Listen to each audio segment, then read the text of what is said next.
I was not even invited to my sister's wedding. Then on the very day she thought she was getting her happily ever after, everything fell apart right at the altar. And suddenly the family that had ignored me for years came crawling back. Let me start by saying this. I was never the favorite. My parents adored my younger sister. Let's call her Emily. Ever since we were kids, Emily could do no wrong. She failed a class, it was the teacher's fault. She crashed a car, Dad bought her a new one. Meanwhile, I got straight A's, held down part-time jobs, never got into trouble, but was always met with indifference or worse, criticism. I was not rebellious. I was just invisible, a background character in my own family. When Emily got engaged to her boyfriend, Mark, I was not surprised when I was not invited to the wedding, not even a courtesy message. I found out from a mutual cousin who asked why I was not going. I shrugged it off. I had long since stopped expecting kindness or basic decency from my family. I quietly unfollowed them on social media and moved on. Here is where things get poetic. The wedding day arrived. I was enjoying a peaceful Saturday morning when my phone exploded. Missed calls, WhatsApp messages, from my parents, my aunt, even Emily.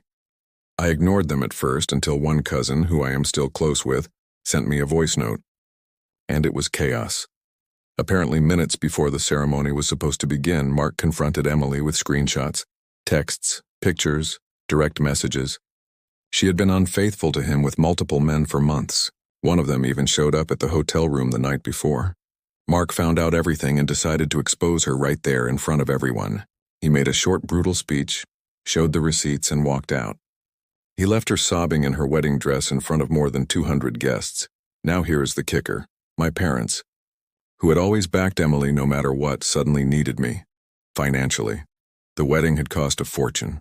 Deposits, catering, venue, dresses, a non-refundable honeymoon. They had no backup plan and a huge mess to clean up. They finally reached out to me. Their ignored and useless son.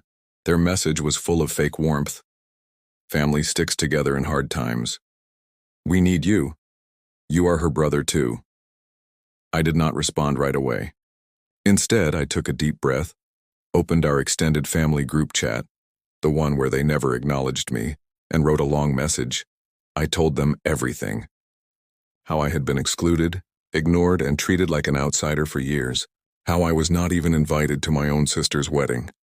How they only came to me now that their golden child ruined everything. And how I would not be helping them with a single cent. I ended with, "You made it clear who mattered to you. Now deal with the consequences. Good luck, the fallout was nuclear.